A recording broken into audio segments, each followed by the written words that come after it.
It's quite a mouthful there, isn't it? Sizzix Spring Craft Box. Okay, that's what we're going to do. We're going to use some of the products, we're going to make a nice card, and we're just going to have some fun. So I hope you've seen the video about the Spring Craft Box. If not, go back and have a look at it. It's very exciting. It's an initiative put together by us, the designers. So let's crack on, shall we? Now, in the craft box we have these lovely dies. These are the bold Flora set, 17 dies, and I'm going to use this big old daisy right here. But before I do, what I want to do, I want to die cut it from this yellow card, but I'm going to use some of our adhesive sheets, the permanent adhesive sheets. So this, in effect, will turn my cardstock, or my resulting die cuts, should I say, into a sticker. Okay, and it says peel here. I should have my glasses on, actually. So there it is. I'm going to pop this onto the rear of this square of card, and that's it.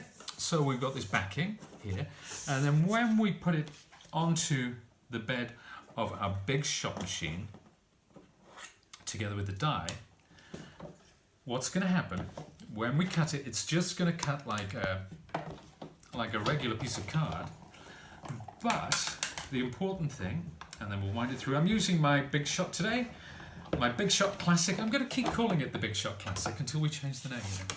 But there we have it. So there's our lovely die cut, and we'll pop that out clean as a whistle, as we've come to expect.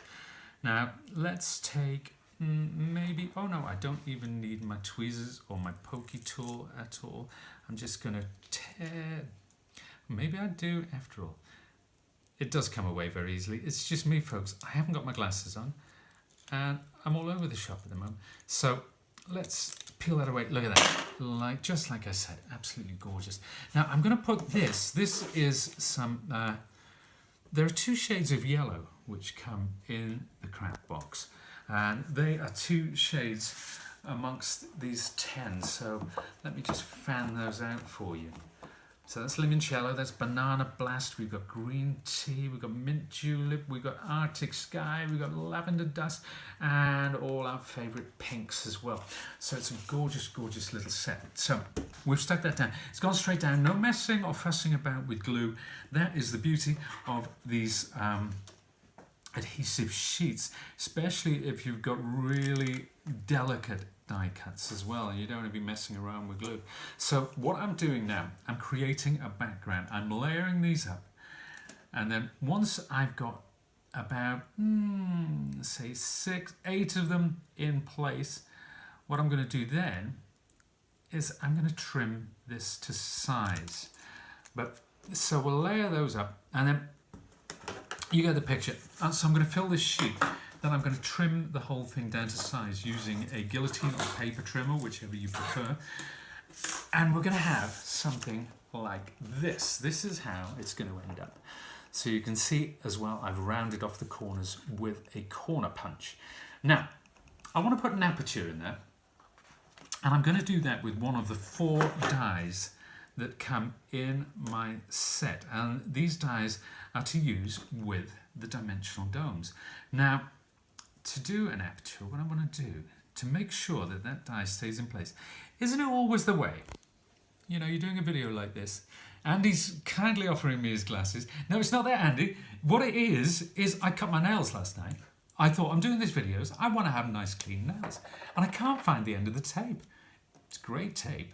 It's maker's tape. Now, some of you might use washi tape to keep your dies in place like that. Trouble with washi tape, the tack can vary. Sometimes it's low tack, sometimes it's high tack. So sometimes it can lift the surface of your card. That is the last thing you want, especially when you've been working long and hard. But this maker's tape is about the same tack as one of those sticky notes, a post-it, if you will. So it lifts off every time as clean as a whistle, and of course you can reuse it should you wish. So that's what I want. That's my aperture. I'm going to save that for later because I love that just by itself, actually. So next up, what I'm going to do, I'm going to take my dome, and this, as you can see, fits right underneath the aperture like that. But what are we going to put under there? Well, I want to put a nice phrase, and I'll choose one from, we'll choose Best Wishes. Now, before I do that, and what's really going to help is if I center that there, and I'm just going to trim with my scissors. So we're getting in there like that. And this is one of the sheet with the sentiments on, by the way, is from our free downloadable sheet, which is on, and there are many different ones. There's pattern papers, there's all kinds of different sentiments and so on and so forth, and you can get those by going to the website and finding the free content section, simply put in your email address and you're good to go.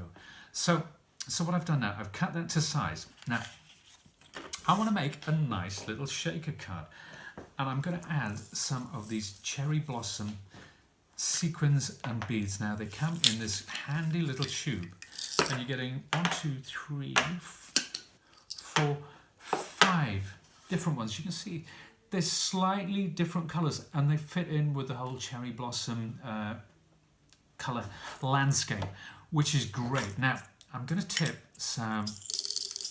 We can see there's not many left in there because it is well used. These I have used these quite a lot. So we'll pop in some of these lovely round sequins, and then this slightly different color, but see what I mean about mixing the tones. Let's get some of the little ones in there. So the pink by itself was lovely, but when you put this peachy color in, wow, it really sets it all off. Now I want to put this on my phrase, but rather I'm going to bring the phrase to the dome because I'm going to peel that away.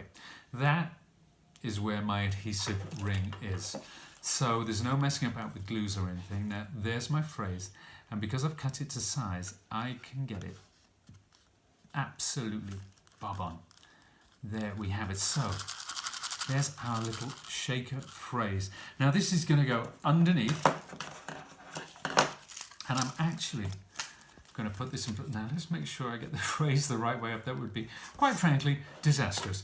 So let's take some, this is my adhesive tape. This is another Sizzix product because I want to get a bit of dimension before I place this onto my card. So I'll cut that away. There's one piece, and then I'll use my scissors again. These are the scissors from the paper sculpting tool, which I know many of you are familiar with. Because we love our paper sculpting tool. It's an essential, especially with florals like this, it really is. So we're going to put that down like so. So that's going to secure that, it's going to keep it in place, and it's also going to give us some dimension when we attach it to our card. Now, there. That's it, absolutely lovely. Now let's take my tweezers, and I'm going to lift away the backing from this lovely tape. Then, now the good thing about a tape like this, of course, some people like the little pads, as I do myself, but when you've got a tape you can cut it to the size you need. So if you need a long strip, you can use a long strip. If you need a little square, you can cut a little square. So it's putting that back into your hands, giving you the choice. Then all I'm going to do is square that in the center. The pink card is also from our craft box as well. So that's it, that's in place. And oh, put that to one side for a second. Remember that from earlier, this is how I used it. So again, it's another phrase from the sheet, some more flowers from the die set. Again, we've used some sequins around here as well, so we've stuck them down this time rather than use them as a shaker. And of course, we've got some strips of that lovely free downloadable card. So, ladies and gentlemen, that concludes today's make. A lot of fun. There's a lot more on the way. Check out Facebook. A lot of my colleagues are making some lovely things using all the dies and all the other elements from the Sizzix Spring Craft Box. Thanks very much for watching. I've been Pete, and I'll see you again soon.